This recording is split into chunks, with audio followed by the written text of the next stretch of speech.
Hi, the rare earth links directly to topics like GS Paper 2, India's foreign policy and strategic autonomy, GS Paper 3, resource mobilization, industrial policy and science and tech applications.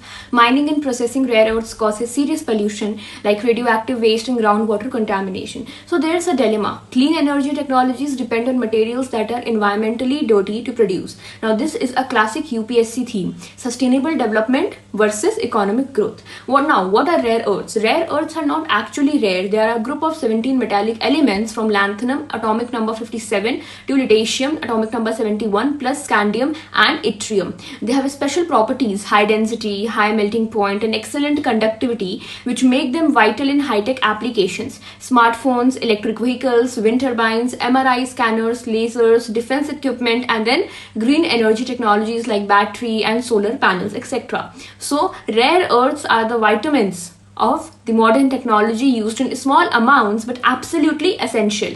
They are called rare because first, they are not found in concentrated, easily mineable deposits. Second, their extraction and processing are complex. Environmentally harmful and expensive as well. So, while they are abundant in the Earth's crust, economically viable extraction is limited. Hence, the rare tag is there.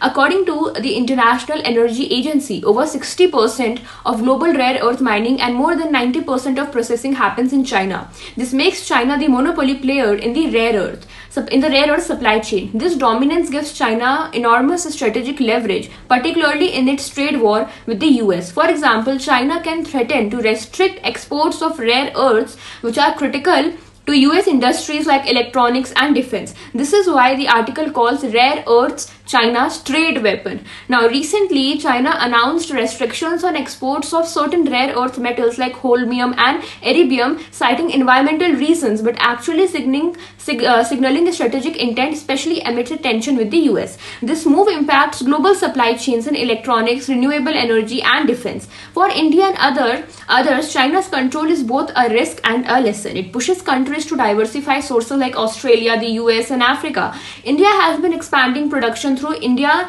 Rare Earth Limited, which operates a processing unit capable of 10,000 tons per year. But that's still small. So when we talk about the new power of rare earth, it's really about how control over resources translates into geo-economic power. In the 21st century, whoever controls rare earth,